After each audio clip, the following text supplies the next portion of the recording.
제가 보기에는 국힘당은 이미 지방선거 포기했어요. 장동혁도 선거는 이미 물 건너갔고 이제 어떻게 해서라도 당권을 잡아야 된다라고 하는 것. 오세훈도 난 뭐 선거는 끝났고 이제 저 당이라도 내가 뭐 좀 먹어봐야 되겠다 이런 생각하는 것 같아요. 뭐 지난번에 우리가 윤석열 됐을 때 그냥 어떻게 그냥 엄격결에 또 다 먹지 않았어? 뭐 이번에 또 그러면 되는 거지 뭐. 패배주의라는 게 그런 겁니다. 이렇게 무서운 거예요. 뭘 해볼 생각이 안 드는 거예요.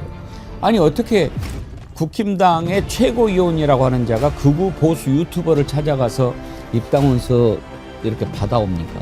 여기에 박근혜, 전두환, 노태우 사진 다 걸어야 된다고 그렇게 얘기를 해요. 누가? 보성공이가. 근데 이제 선거 앞두고 큰일 났죠. 국힘당이 지금 뭐 비난하고 말도 안 되는 일로 하고 뭐 코스피도 뭐 이재명 대통령이 잘해서 한 거냐 이렇게 말도 안 되는 소리를 씨부리는데 그거야 이제 선거가 앞으로 뭐 몇 년 뒤에 남은 국회의원들은 그러지만 당장 이번 6월에 지방선거 치러야 될 사람들은 죽을 지경인 거죠. 그리고 또 뭐 말도 안 되는 짓을 해대면서 한동훈 쫓아내고 극우 인사들 끄집어 당기고 막 이러는 장동혁한테는 정말 어떻게 할 수도 없고 오세훈 시장이 제일 죽을 지경인 거예요. 그래서 물러나라고까지 얘기를 하지 않았습니까? 그러면서 장동혁 리스크가 지금 제일 큰 리스크다 이렇게 이야기를 합니다. 오세훈 얘기 들어보시죠. 저는 이번 지방선거에서 이른바 장동혁 디스카운트가 지방선거를 덮치지 않을까 하는 염려가 매우 큽니다. 서울, 인천, 경기에 각 지자체장들 이분들 지금 말씀만 안 하셔도 아마 속이 수건동일 겁니다. 장동혁 리스크로 지방선거가 수도권에서 대패의 결과로 이어진다면 그때 가서 책임을 묻는 것보다는 지금 그 노선 변화를 이렇게 강력한 목소리로 요구하는 것이 더 필요한 일이라고 저는 생각을 하고요. 여러분은 어떻게 들으셨는지 모르겠는데 저는 저걸 보면서 그런 생각이 들었어요.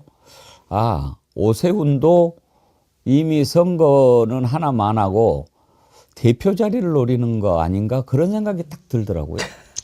그 서울시장은 본선 나가도 이제 자기는 떨어진다. 예. 지금 추이를 보면 그런 생각을 하고 있는 것 같습니다. 그 정확하게 그 지방선거 이후에 자기의 행보 이런 거를 다 염두에 두고 지금 하는 것으로 그런 것 같아요. 생각이 듭니다. 이 서울시장 후보도 못 될 수도 있어요 지금. 서울시장 후보도 장동혁이 최종 결정을 해야 되는 거 아닌가요? 그러니까요. 그렇기 때문에 이제 뭐 지금 뭐 나경원이라든가 다른 그 잠재적 경쟁자들이 당내에도 많이 있는 상황이고 거기에서도 서울시장 경선도 이기기 위태롭다. 거기서 이겨서 후보가 된다고 한들 본선도 왠지 안 될 것 같다.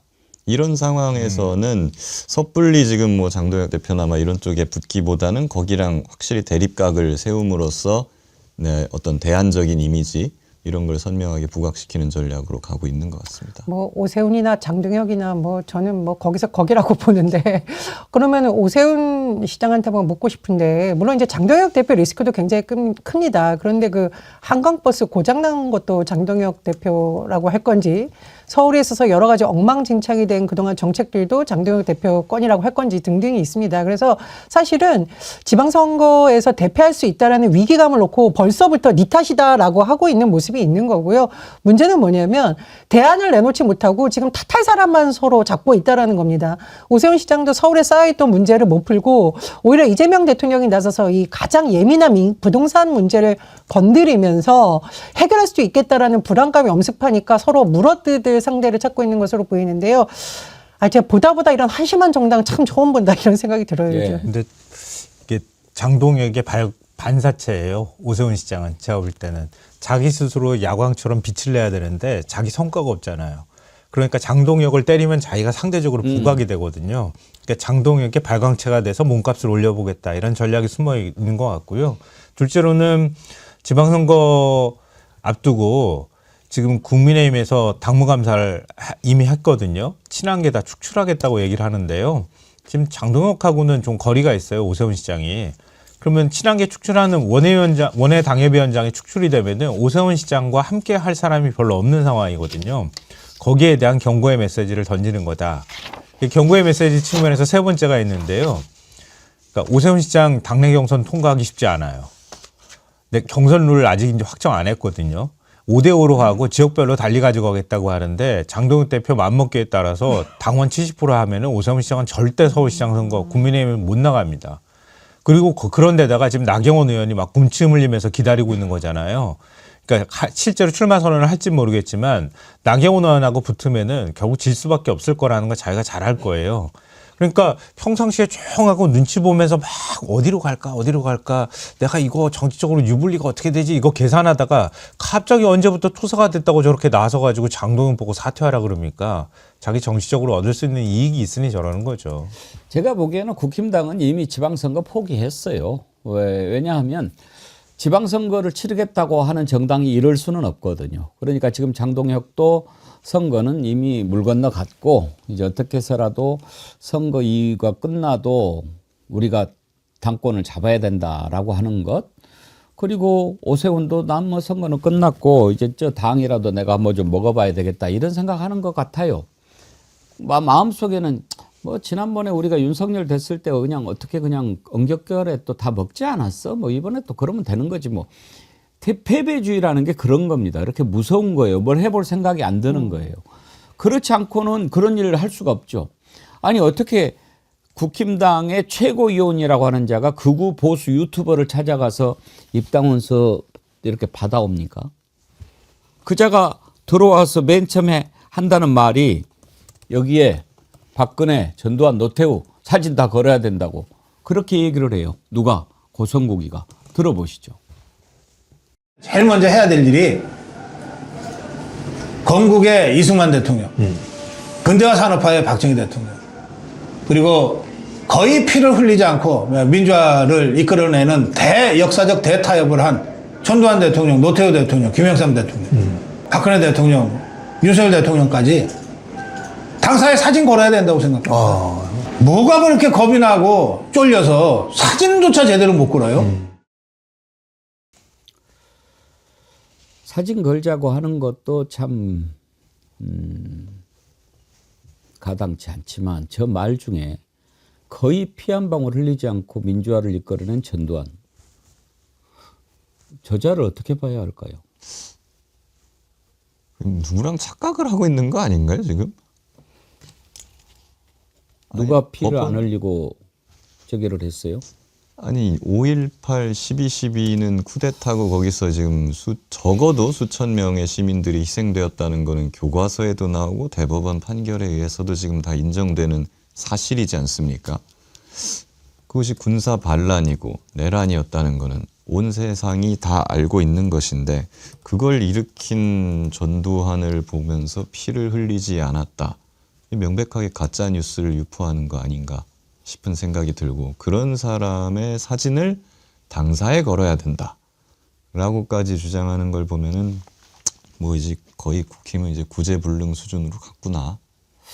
저자도 당을 먹으려고 하는 건가요?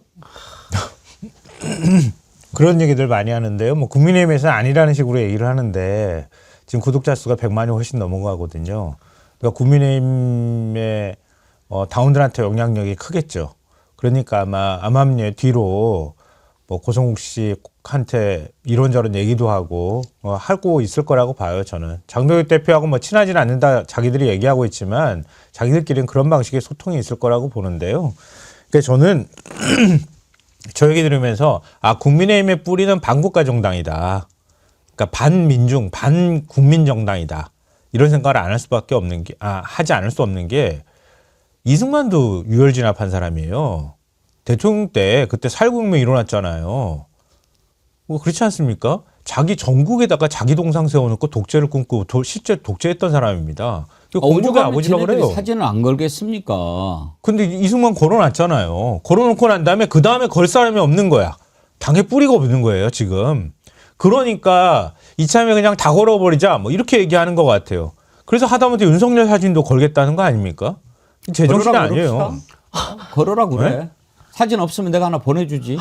그 일본에서 전범들이 야스쿠니 막 합사시키잖아요. 거기에다 가끔 가다가 한국인 출신인데도 막 거기 합사시키고 막 그러는 걸 보지 않습니까? 약간 그런 걸 보는 것 같아요.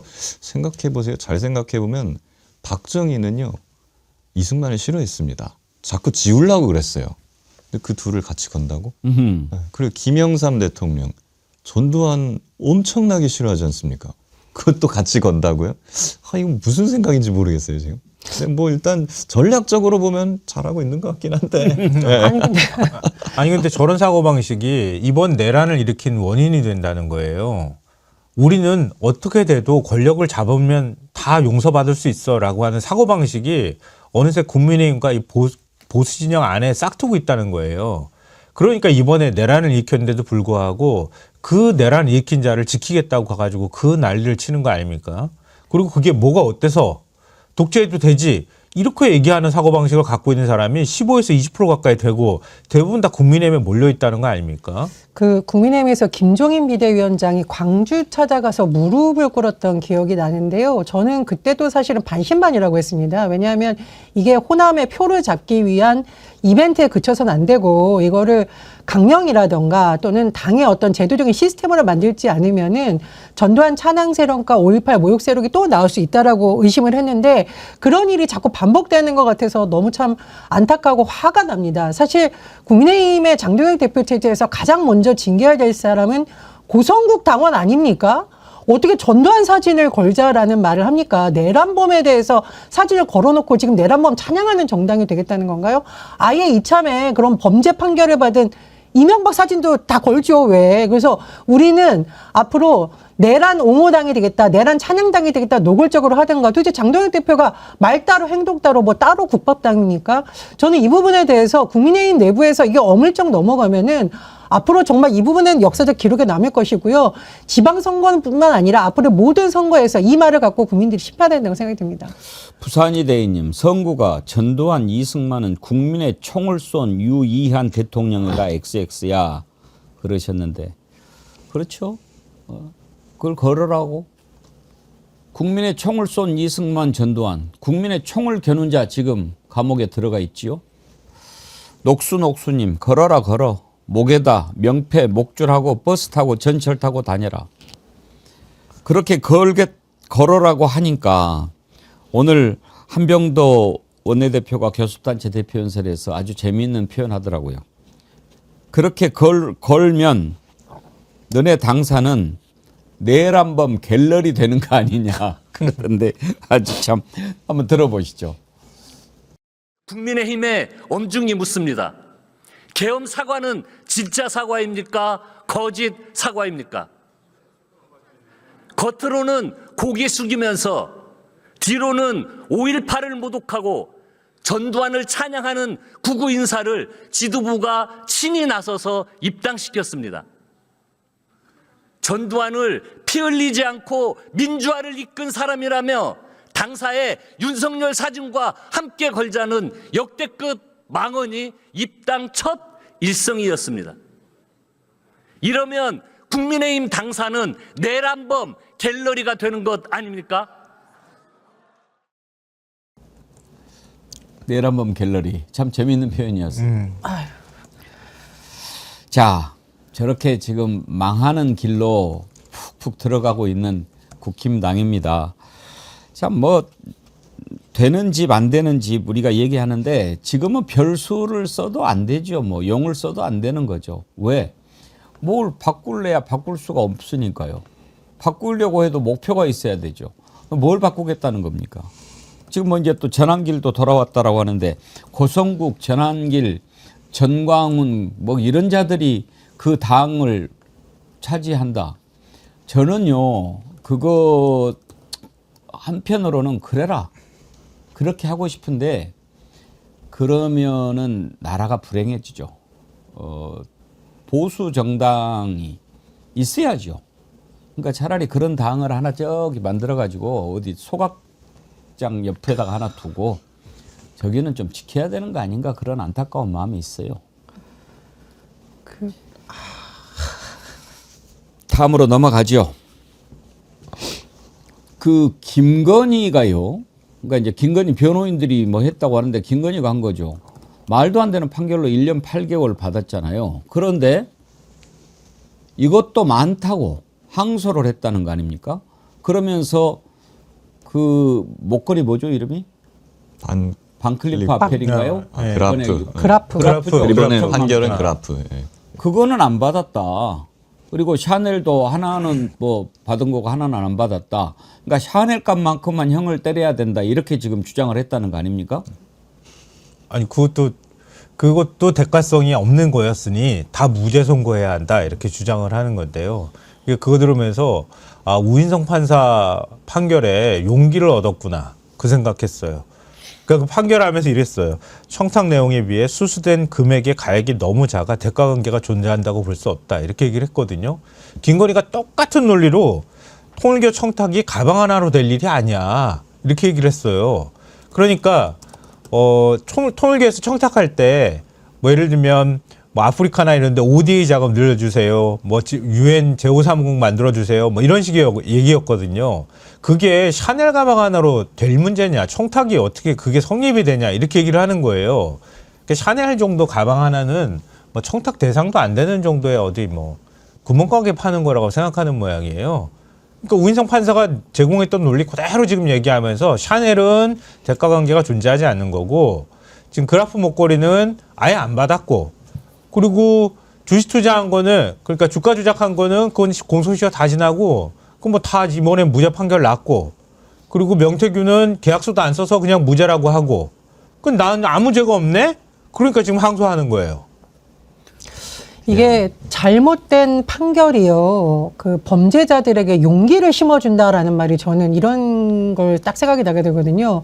그러니까 본인이 죄를 저질렀지만 판결이 가볍게 나오면 오히려 범죄자들이 의기양양해서 더 활개를 치는 경우가 있습니다. 결국 김건희에게 길을 살려준 것은 잘못된 판결. 특히 우인성 재판부에서 검찰의 구형보다도 너무나도 낮은 뭐 13년 정도가 깎인 걸로 알고 있는데 그렇게 한 잘못된 판결이라고 생각을 하고요. 두 번째는 제가 보니까 김건희 씨가 약간 애정결핍증, 권력결핍증이 있는 것 같아요. 그러니까 영치금을 받는 게 제가 보기엔 단순히 돈의 문제가 아니라 끊임없이 본인에 대해서 사람들이 관심을 갖고 있고 뭔가 애정을 보여준다라는 것을 감옥에서 지금 확인하고 싶은 거라고 보는데 문제는 뭐냐면 이런 패턴이 윤석열 때만 있는 것이 아니라 김건희한테 이어지고 앞으로 족속 밝혀질 내란 동조범들도 이런 패턴을 밝힐 수 있다는 거거든요. 잘못된 판결 하나가 얼마나 잘못된 부메랑 효과, 나비 효과를 이루어지는지가 전 지금 생생히 보여주는 현장이라고 봅니다. 근데 김기현 변호사님 예. 지금 항소는 피고나 원고 어느 쪽에서 한 곳에서만 항소해도 항소심은 열리게 되죠. 그렇습니다. 그러니까 어차피 특검이 항소를 했으니까 김건희 쪽에서는 항소심 어차피 열리니 우리는 이걸로 한번 걸어볼까 이런 차원에서 한 걸까요? 뭐 항소를 안 하면은 이제 자기 받은 형이랑 죄를 다 인정하는 걸로. 그것보다 더 네. 낮게 나올 수는 없는 거 아닙니까? 더 낮게 나올 수도 있죠 항소심에서. 이론상으로는. 뭐 무죄가 나올 수도 있는 거니까 이론적으로는. 우인석 말고 좌인석 만나면 이제 더 그러게요. 그런데 저는 이제 1심 판결 자체가 굉장히 법리적으로 무리하고 말도 안 되는 내용들이 많았기 때문에요. 이거는 뭐 납득할 수가 없는 판결이고 2심에 가면 자연스럽게 저는 이거는 바로 잡힐 거라고 예. 저는 보고 있습니다. 근데 다만 이제 김건희 쪽의 지금 대응 방식이 너무 그냥 시정잡배 잡범들이 하는 대응이거든요. 내가 뭘 그렇게 잘못했냐? 난 잘못이 없다. 죄 없어. 난 안 했어. 이런 식으로 하는 건데 보통 이런 친구들한테는 굳이 관심을 줄 필요가 없습니다. 예. 그 뭐 그런 광인이나 이런 사람들한테 보통 써있잖아요. 이렇게 먹이를 주지 마시오. 막. 그렇게 나오는데 먹이를 안 줘야 되는데 우인성 재판장이 너무 큰 먹이를 준 거예요 지금. 그러니까 이 사람들이 좀 기세등등하게 다시 팔팔하게 살아나가지고 막 여기저기 어그로를 끌면서 막 얘기를 하고 있습니다만은 뭐 2심에서 바로 잡힐이라고 보고 굳이 우리까지 거기에 뭐 먹이를 주면서 이렇게 할 필요는 없겠다. 예, 그냥 차분히 기다리시면은 좋은 결과가 있을 것이다. 이렇게 말씀드리고 싶습니다. 그러고 보니까 김건희 선고 이후에 김기현 변호사님 처음 뵙네. 수요일 날 선고를 했 그러네요. 지난주 수요일 날. 네, 그러니까 맞습니다. 지금 제가 김기현 변호사님 이렇게 뵙고 나 김기현 변호사님한테 그 선고와 관련된 얘기를 들어본 기억이 없는데 보니까 딱 일주일 된 거예요. 예, 저는 그 판결문을 그때 받아서 보면서 그런 생각을 했어요. 저도 사실 이제 변호사고 하다 보면 이제 피해자도 대리하고 뭐 피고인도 변호를 하지 않습니까? 와, 내가 왜 내가 하는 사건에서 이런 판사를 못 만났을까? 진짜 변호사가 주장하는 대로 다 들어주네. 예. 예, 그런 생각을 많이 했습니다. 그렇게 판단하는, 그러니까 우리가 상식적으로 이번에 특검도 이제 항소하면서 상식이라는 말을 여러 번 썼다고 하는데 우리가 생각하기에 상식적으로 납득이 안 되고 이해가 안 되는 판결을 할 때는 이유가 있을 거 아닙니까? 되게 어떤 이유들입니까? 그걸 잘 모르겠어요. 왜 그러냐면 지금과 같은 무리한 판결을 해봤자 2심에서 이건 깨질 거란 말입니다. 그러니까 지금 뭐 자기가 용 써가지고 1심 판결을 무리하게 내릴 이유도 없어 보이고 상식적으로. 그리고 뭐 자기가 아무리 뭐 여기서 뭐 정치를 하려고 그러나 그런 것 같지는 않아 보여요 또. 예. 예. 그러니까 어떤 이렇게 판결을 한다고 했을 때 우인성 판사한테 어떤 이익이 있길래 이러는 것일까? 없어요. 제가 아무리 생각을 해봐도. 그렇기 때문에 제가 내린 결론은 이분이 이제 뭐 눈앞에 어떤 이익이나 이런 걸 위해 가지고 했다기보다는 저의 생각은 판사들 중에 그런 사람들이 있습니다. 그냥 뭔가 공부를 오래 하시고 격리돼 가지고 생활을 하다 보니까 이 무지몽매한 대중들아, 너희들과 나는 다르다. 너희들보다 나는 훨씬 더 많이 알고 있고 하니까 내 말이 맞아. 대중 너희들의 말이 틀렸다는 거를 내가 보여줄게 하면서 판결을 되게 이상하게 써 내려가는 분들이 가끔 가다가 계세요. 가끔 가다가. 이분들은 사실 원래 법과 양심에 따라서 판결을 해야 되는 건데 대중이 저쪽으로 가면은 왠지 저걸 그냥 막 싫어. 나는 일로 가고 싶고요. 대중이 또 일로 오면은 반대로 가요. 청개구리처럼. 그런 분들이 가끔 계신데 그런 어떠한 심리가 좀 작용한 것인가 하는 생각이 들더라고요. 판결 시작 전에 뭐 무슨 이상한 뭐 인두비오 프로레움 하면서 뭐 어려운 말을 막 써내려가면서 자기를 변명하는 말을 먼저 하고 나서 판결을 시작하지 않았습니까? 그걸 보면은 이분은 심리적으로 자기에 대한 어떤 방어의식, 나는 너희들과 다르다. 이런 의식이 굉장히 강한 것 같고 그게 좀 작용한 거 아닌가. 또 하나 궁금한 게 있어요. 이제 뭐 여러 가지 해석들을 하는데 지금 우인성이 그렇게 어쨌든 역사에 남는 거 아닙니까? 우리는 우인성 이름 사실 직위원 외우기도 바빠가지고 몰랐는데 이번에 이제 우인성을 알게 됐어요. 나 살면서 이렇게 판사 이름 많이 알아본 적이 처음이에요. 우인성, 백대현, 직위원, 이진관. 나 아는 판사들이 엄청 많아졌어. 그런데 그 배석 판사들 있잖아요. 배석 판사의 역할은 뭡니까? 이게 원래 우인성 재판부도 그렇고 배석 판사들이 상당히 젊고 경력이 낮습니다. 근데 원래대로라면은 배석 판사들의 지위도 재판장과 똑같아야 맞습니다. 합의부이기 때문에 3명의 판사가 똑같이 대등한 지위에서 각자의 의견을 말하고 토론을 거쳐가지고 합의를 해서 판결을 하는 것이죠. 대법원이 그렇게 되어 있지 않습니까? 그게 맞는 건데 지금까지 우리나라는 그렇게 하기보다는 재판장은 굉장히 경력이 높은 사람. 예. 예, 한 15년 차 이상. 그리고 배석 판사 좌우 배석 2명은 뭐 한 5년 차 이하. 예. 예, 막 신임 판사들을 이렇게 해놔요. 그리고 재판장이 배석들을 막 가르치면서 이렇게 재판을 운영해 왔거든요. 이런 식으로 가면은 사실상 배석 판사들에게는 발언권이 거의 없는 구조입니다. 재판장이 하자는 대로 그냥 다 따라갈 수밖에 없는 거죠. 이런 식으로 되어 와서 이거는 굉장히 문제가 있다라는 지적이 계속돼서 조금씩 바뀌고 있는데요. 근데는 문제는 아직도 그게 완전히 바뀌지 않아서 직위원 재판부라든가 아니면 우인성 재판부라든가 이런 데는 똑같이 그런 식으로 운영이 되고 있는 거예요. 그런데 저는 여기서 좀 그 배석 판사들이 뭐 물론 경력도 재판장보다 낮고 하니까 발언권도 딸리고 하는 건 이해는 합니다만은 일반 사건에서야 뭐 그런 식으로 뭐 할 수도 있겠습니다만은 이렇게 역사적인 재판에서조차 그런 식으로 재판부가 운영된다면 저는 그 배석 판사들도 죄를 짓는 것이다. 그럼요. 저는 생각을 그래서 해요. 이제 앞으로는 재판부를 소개할 때 우리가 재판장만 소개할 게 아니라 배석 판사 이름도 같이 소개해야 되지 않나 그런 생각합니다. 지금 우인성 재판부 모습 한번 보여주십시오. 자, 양쪽에 저렇게 배석 판사가 있어요. 우인성이 혼자서 뭐 주문을 낭독할 때 옆에서 저 판사들 정면을 응시하면서 가만히 있더라고요. 저는 저자들 마음에 안 들어요. 명색이 판사가 됐지 않습니까?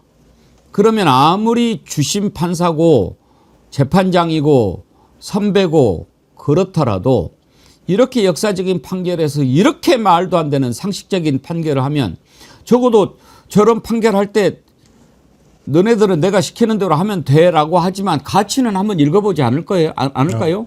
그렇죠. 그러겠죠? 아, 이거 심지어 쓸 거예요, 그걸. 그러면 네가 써라. 그러면 예의 자식들 정말 그러면 안 되지. 재판장 이것도 판결문이라고 쓴 거야? 나 너 배석 판사 못해. 나 그만둘 거야. 나와야 되는 거 아닙니까? 앞으로는 배석 판사들 이름 우리가 밝혀야 되겠어요. 아, 그럼요. 그리고 최소한 이런 역사적인 재판이라면 아무리 배석 판사라 하더라도 법적으로는 동등한 권한을 갖고 있는 겁니다. 그렇기 때문에 배석 판사랑 아무리 그래도 이거는 제가 한 명의 판사로서 납득하지 못하겠습니다. 우리 표결합시다. 나는 이 판결에 반대합니다. 라고 합의 때 당당하게 밝혀야 되는 겁니다. 심지어 이번에 비상계엄도 보면 군대서 봐줘도 명령 불복종은 그야말로 처단 아닙니까? 그 군대에서 마저도 야 한강다리 건너 그랬는데도 안 건너고 야 헬기 띄워 그래도 안 띄우고 야 들어가서 문짝 부수고라도 끄집어내 했는데도 안 가고 군대에서도 마저도 그러는데 명색이 대한민국 최고 엘리트라고 하는 판사가 저렇게 말도 안 되는 판결문을 써대는데 그걸 그냥 쳐다보고 눈만 껌뻑껌뻑하고 있다고? 네. 그래서 사실은 사법개혁이 필요하다는 얘기를 하는 겁니다. 그러니까 그동안에 다른 데들은 굉장히 개혁의 바람이나 소용돌이에 많이 휩쓸려 가기도 하고 또 실제로 사람들이 바뀌기도 하고 이런 과정들을 겪었거든요. 그러니까 그런 외풍에서 조용했던 것이 우리나라 아주 시끄럽긴 했지만 안 바뀌는 게 검찰하고 검찰보다 더 안 바뀌는 게 사법부입니다. 그러니까 그래서 이번에 사법부 얘기가 나오는 거고요. 그 사법부에 골마 터진 게 이미 양승태 대법원장 시절에 그때 사법농단으로 한번 터졌는데 제대로 그걸 못한 거예요. 그걸 조희대 대법원장이 다 되돌려놨잖아요. 되돌려놓고 난 다음에 그 권위적인 분위기 속에서 계속 재판해왔던 거 그대로 유지해왔고 그리고 내란이 일어났는데도 불구하고 사법부가 무슨 역할을 했는지조차 해야 하는지조차도 자기들이 제대로 성찰하거나 사고하지 못하고 결국은 자기들은 언제나 법대에 올라가가지고 판단하는 사람이니까 저도 세상이 어떻게 쑥대밭이 되든 말든 상관하지 않아. 그때 가서 우리는 또 다시 판단하면 돼. 이런 식의 사고방식을 하고 있었다는 걸 다 우리가 알고 있잖아요. 이재명 대통령 그 판결은 뭐 더할 나위도 없고요. 그래서 사실은 사법개혁이 필요하다는 얘기를 우리가 하는 겁니다. 그러니까 아직 멀었어요. 지금요. 저런 식으로 위계질서가 명확하게 돼 있는 조직들이 꽤 있어요. 대표적인 게 군대고요. 지금 검사들 검사 동일체니 뭐니 해가지고 그런 식으로 위계질서 강조하죠. 판사들도 말이 배석이지 배석은 무슨 좌석이지. 그냥 안전만 있는 거죠. 의사들도 그래요. 보면은 의사들도 인턴이나 레지던트 그 수련 받을 때 자기들 스스로 우리는 인간이 아니라고 얘기해요. 그야말로 그냥 당당 멀었죠. 옛날에는 기자들도 그랬어요. 까라면 까였어요. 근데 기자들은 이제 많이 달라졌어요. 어느 정도까지 달라졌냐면 심지어 대체로 이제 장인식 그런 도제식으로 훈련을 하는 기관들이 그런 식의 위계질서를 많이 강조하죠. 왜냐하면 정확한 정답이 없는 곳일수록 도제식 훈련이 필요한 겁니다. 1+1은 2가 딱 되는 곳에서는 그럴 필요 없는 거죠. 그런데 1+1이 3이 될 수도 있고 0이 될 수도 있는 그런 구조 속에서는 뭔가 도제식 훈련이 필요하니까. 근데 기자들은 이제 이렇게 가르쳐 주면 옛날에는 뭐 그냥 그게 선배가 옳다 하고 갔는데 요즘에는 달라졌어요. 저는 그렇게 생각 안 합니다. 뭐 이렇게 이야기해요.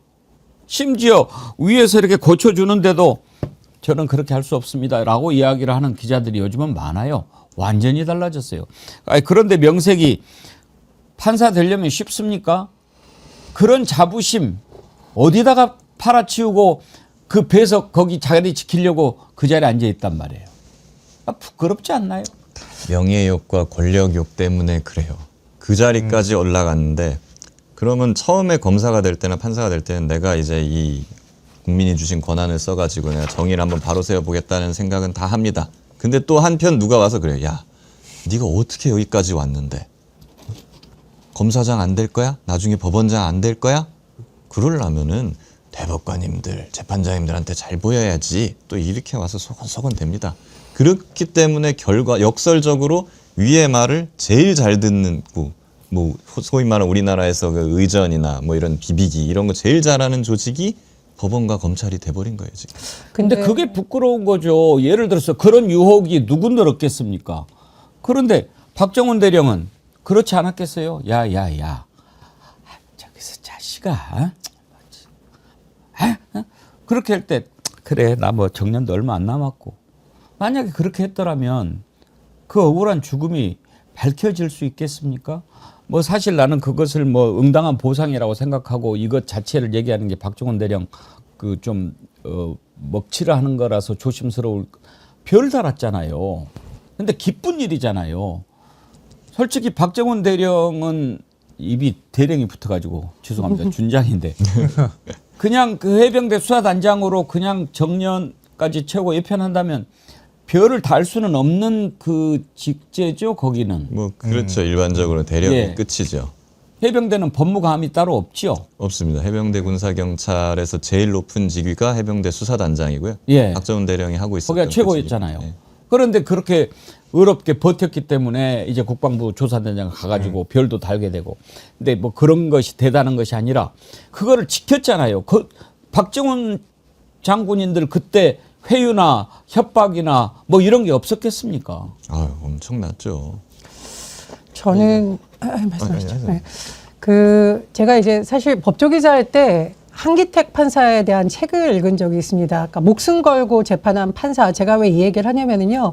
법원 역사에서 2차 사법 파동이 1988년에 있었는데 그때 대법원장이라던가 이런 여러 가지 문제에 대해서 했던 사람들이 바로 배석 판사들이었거든요. 30대 젊은 배석 판사, 단독 판사가 대법원장 교체를 요구하는 서명 운동이 시작돼서 결국은 정권이 이 대법원장을 그냥 유임하려던 것을 물 건너가고 대법원장이 사퇴하는 그런 일이 있었습니다.